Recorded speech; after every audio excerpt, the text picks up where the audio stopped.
Hello viewers, welcome my another blog video. আজকে আপনাদের সঙ্গে একটি ইন্টারেস্টিং ব্লগ ভিডিও নিয়ে আসলাম। আসলে আপনারা অনেকেই পান সুপারি খেতে ভালোবাসেন। আসলে আপনারা কি জানেন যে আসলে এই পান সুপারির পান আসলে কিভাবে উৎপাদন করা হয় বা পানের বরেজ কীরকম দেখতে? আজকে আপনাদেরকে এই সম্পর্কেই দেখানোর চেষ্টা করব।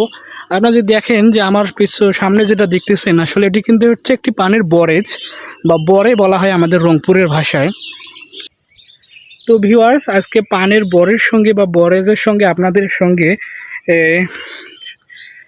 আপনাদের দেখানোর চেষ্টা করব। আসলে আপনারা যেগুলো দেখতেছেন এটি হচ্ছে মূলত পানের বরেজ। এগুলো কিন্তু প্রায় সারি সারি করে পানগুলো কিন্তু রোপণ করা হয়েছে।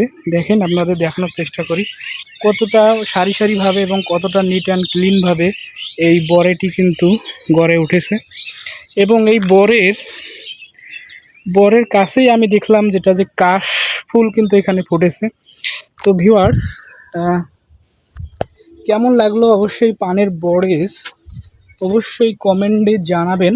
এবং আপনারা আরও নতুন নতুন এরকম ব্লগ ভিডিও যদি পেতে চান তাহলে আমাদের এই সাজ্জাদ ব্লগ ফ্রম রংপুর এই ইউটিউব চ্যানেলের সঙ্গেই থাকবেন। আসলে আমাদের রংপুর অঞ্চল কিন্তু এখানে অনেক ধরনেরই আমরা ফসল উৎপাদন করে থাকি।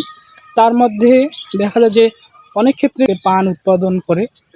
পানগুলো কিন্তু দেশের বিভিন্ন জায়গায় নিয়ে যাওয়া হয়, ব্যবসায়ীরা নিয়ে যায়। এবং আরও প্রধান হচ্ছে কলা, যেটির সঙ্গে আপনাদের অনেক আগ থেকেই আমি পরিচয় করে দিয়েছি। আপনি দেখতেছেন যে আমি পানের বরেজ দেখাতে দেখাতে একটি কলা বাগানে চলে এসেছি। আসলে কেমন লাগলো আমার ভিডিওটি, এবং যদি ভালো লাগে অবশ্যই কমেন্ট করবেন। এবং যারা চ্যানেলটি এখনও সাবস্ক্রাইব করেনি, চ্যানেলটি সাবস্ক্রাইব করে সাজ্জাদ ব্লগ ফ্রম রংপুর এই ইউটিউব চ্যানেলের সঙ্গেই থাকবেন। দেখা হবে অন্য একটি ব্লগ ভিডিও। সে পর্যন্ত ভালো থাকবেন। ধন্যবাদ সকলকেই।